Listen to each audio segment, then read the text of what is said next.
প্ৰথমে মই সংগীতাই আপোনালোক সকলোকে এটা নতুন ভিডিঅ'লৈ স্বাগতম জনালোঁ। আজি আপোনালোকৰ কাৰণে একেবাৰে সহজ পদ্ধতিত বনাব পৰা নিমকি ৰেচিপি এটা লৈ আহিছোঁ। আশা কৰিছোঁ আপোনালোকে ৰেচিপিটো ভাল পাব। আহক তেনেহ'লে বেছি দেৰি নকৰি আজিৰ ভিডিঅ'টোৰ মাজলৈ আমি আগবাঢ়োঁ। নিমকি বনাবৰ বাবে এটা বাটিত মই 2 কাপ ময়দা লৈছোঁ। আপোনালোকে নিমকি পৰিমাণ যিমান বনাব বিচাৰে সেইটো হিচাপত ময়দাৰ পৰিমাণ বা আন সামগ্ৰীখিনিৰ পৰিমাণ কম বেছিকৈ ল'ব পাৰে। এতিয়া ইয়াতে দিছোঁ সোৱাদমতে নিমখ, সৰু চামুচেৰে এচামুচতকৈ কমকৈ দিছোঁ। লগতে দিছোঁ অকণমান ক'লা জিৰা।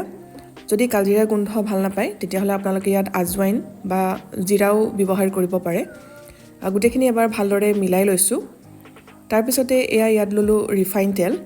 এতিয়া অলপকৈ ৰিফাইন তেল দি পেলাই আমি ময়দাখিনি সানি ল'ম। প্ৰায় ডাঙৰ চামুচেৰে 3-4 চামুচমান ৰিফাইন তেল লাগিব। কিমানখিনি লাগিব সেয়া সানি থাকোঁতেহে গম পোৱা যায়। মই প্ৰথমতে অলপ দি লৈ ভালকৈ মোহাৰি সানি আছোঁ। এইদৰে ভালকৈ ময়দাখিনিৰ লগত তেলখিনি মোহাৰি সানি ল'ব। তেতিয়াহে নিমকিখিনি মচমচীয়া হ'ব। আৰু ৰিফাইন তেলৰ ঠাইত আপোনালোকে ঘি ব্যৱহাৰ কৰিবও পাৰে। এইদৰে সানি লোৱাৰ পাছত দেখিব মিশ্ৰণটো অলপমান জেকা ধৰণৰ হয় আৰু মুঠি মাৰি দিলে যদি মুঠিটো বান্ধ খাইছে তেতিয়াহ'লে গম পাব যে ভালদৰে ৰিফাইন বা ঘি দি সানি লোৱা হৈ গ'ল। এইদৰে বান্ধ খোৱাৰ পাছত ৰিফাইন তেল নাইবা ঘিউ যোগ কৰিব নালাগে। এতিয়া আমি ইয়াত অলপ পানী দি ভালকৈ মঠি ল'ম। অকণমান আমি টানকৈ মঠিব লাগিব, সেইবাবে পানী যোগ কৰোঁতে একেবাৰতে দি নিদিব, অলপকৈ দি মঠি ল'ব। ৰুটি বা লুচি বনোৱা ড'তকৈ আমি অকণমান টান কৰিব লাগিব। ইয়াত মই নৰ্মেল পানীয়ে ব্যৱহাৰ কৰিছোঁ বা অলপ কুহুমীয়া পানী ব্যৱহাৰ কৰিব পাৰে, কিন্তু বহুত বেছি গৰম পানীও নল'ব। মোৰ ময়দাখিনি ভালদৰে মঠি লোৱা হৈ গ'ল। মন কৰিছে অকণমান টানকৈ ৰাখিছোঁ। এতিয়া এইখিনি 10-15 মিনিটমানৰ কাৰণে ঢাকি থৈ দিম। তাৰপিছতে নিমকিৰ শ্বেপ দি ল'ম। মই 15 মিনিটমানৰ পিছত দেখুৱাইছোঁ। মন কৰিছে লাৰুটো আগতকৈ অকণমান কোমল হৈ পৰিছে, সেইবাবে বহুত বেছি সময় আমি ঢাকি থ'ব নালাগে। বেছি কোমল হৈ গ'লে ভাল নহয়। আৰু এতিয়া ডাঙৰকৈ 2টা লাৰু কৰি লৈছোঁ আৰু এটা লাৰু বেলি ল'ম, বাকীটো ভালকৈ ঢাকি ৰাখিব। ৰুটিখন গোল কৰিব লাগিব বুলি কথা নাই, মাত্ৰ এনেদৰে বেলি গ'লেই হ'ব, যিহেতু আমি পিছত কাটিয়ে দিম। আৰু এই ছাইডবিলাক ভালদৰে বেলি যাব যাতে ডাঠ হৈ নাথাকে। এইদৰে ৰুটিখন অলপ পাতলকৈ বেলি লোৱাৰ পিছত এখন কাটা চামুচৰ সহায়ত এনেদৰে অলপ খুচি ল'ব।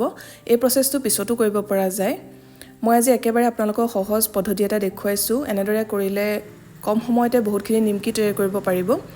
তাৰ কাৰণে মই এটা টুথপিকৰ বটল লৈছিলোঁ আৰু এনেদৰে কাটি গৈছোঁ। যিকোনো এটা সাঁফৰ আপোনালোকে লৈ ল'ব আৰু এইদৰে শ্বেপ দি যাব। এনেদৰে শ্বেপ দিয়াৰ পাছতো আপোনালোকে কাটা চামুচেৰে খুচি ল'ব পাৰে। তেতিয়া তেলত ভজাৰ পিছত ফুলি নাহে। আচলতে ফুলি নাহিবৰ বাবে এনেদৰে কৰা হয়। যদি আপোনালোকে ফুলি আহিলে ভাল পায় তেতিয়াহ'লে তেনেদৰেও আপোনালোকে বনাব পাৰে নিমকিকেইটা, খাবলৈ ভালেই হয়।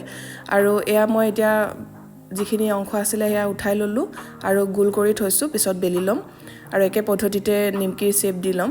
মই এটা দেখুৱাইছোঁ, এনেদৰে দেখিছে গোল কৰি ল'লোঁ আৰু এইদৰে গোল কৰি লোৱাৰ পিছতো আপোনালোকে খুচি ল'ব পাৰে। এনেদৰে কৰিলে তেলত দিয়াৰ পিছত নিমকিখন বেছিকৈ ফুলি নাহিব। নিমকিখিনি ভাজিবৰ বাবে মই কেৰাহীত অলপ সৰহকৈ ৰিফাইন তেল গৰম হ'বলৈ দিছোঁ। তেলখিনি বহুত বেছিকৈ গৰম হ'বলৈ নিদিব, অলপ গৰম হওঁতে নিমকিখিনি দি দিব। আৰু মই মিশ্ৰণ অকণমান দি পেলাই দেখুৱাই দিছোঁ। দেখিছে দি দিয়াৰ লগে লগে উঠি অহা নাই, তাৰমানে আমাৰ তেলখিনি সঠিক গৰম হৈ আছে। এইখিনি অৱস্থাতে নিমকিৰ শ্বেপখিনি দি ল'ব আৰু গেছৰ ফ্লেমটো ল' টু মিডিয়ামত ৰাখিব। একেবাৰে কমায়ো থ'ব নালাগে আৰু একেবাৰে বঢ়ায়ো নথ'ব। তেনেদৰে কৰি নিমকিখিনি ৰঙচুৱা হোৱালৈকে ভাজি ল'ব। মাজে মাজে এলুটি কৰি থাকিব। বহুত বেছি সময় নালাগে এনেদৰে ভাজিলে, বা এই পদ্ধতিত নিমকি তৈয়াৰ কৰিবলৈ খুবেই সহজ হয়। কম সময়তে আমি বহুতখিনি নিমকি তৈয়াৰ কৰিব পাৰোঁ। এতিয়া যিহেতু বিহু আহি আছে, আপোনালোকে বিহুত এনেদৰে তৈয়াৰ কৰিব পাৰে। কেৰাহীখনত যিমান ধৰে সেইটো হিচাপত দি ল'ব। মই অকণমান ডাঙৰ কেৰাহীত বনাইছোঁ বাবে একেবাৰতে কেইবাটাও দি দিছোঁ আৰু এতিয়া অলপ ইলুটি কৰি দিছোঁ। এইদৰে ৰঙচুৱা হোৱালৈকে নিমকিখিনি ভাজি ল'ম। মন কৰিছে আপোনালোকে, যেতিয়া আমি নিমকিখিনি তেলত দিছিলোঁ খুব বেছি বুৰবুৰণি উঠি থাকে তেলত, আৰু যেতিয়া ভালদৰে সিজি উঠে তেলৰ বুৰবুৰণিবোৰ নাইকিয়া হৈ পৰে আৰু নিমকিখিনি ওপৰলৈ উঠি যায়, খুব ধুনীয়া ৰং এটাও আহে। ৰংটো আপোনালোকে কিমানখিনি ডাঠ কৰিব সেইটো নিজৰ লগত কথা ইয়াতকৈ অকণমান পাতলকৈও ৰাখিব পাৰে আৰু এয়া মই তেলৰ পৰা নিমকিখিনি কাঢ়ি ৰাখিছোঁ এইখিনি মোৰ ভজা হৈ গ'ল ঠিক একে পদ্ধতিতে বাকীখিনি নিমকিও ভাজি ল'ম আৰু এয়া দেখিছে মই অকণমান ওচৰৰ পৰা দেখুৱাই দিছোঁ খুবেই ধুনীয়া হৈছে কালাৰটো এয়া মই নিমকিখিনি কাঁহী এখনলৈ কাঢ়ি ৰাখিলোঁ আৰু একে পদ্ধতিতে বাকী থকা নিমকিখিনিও এতিয়া ভাজি ল'ম কম জুইত ৰঙচুৱা হোৱালৈকে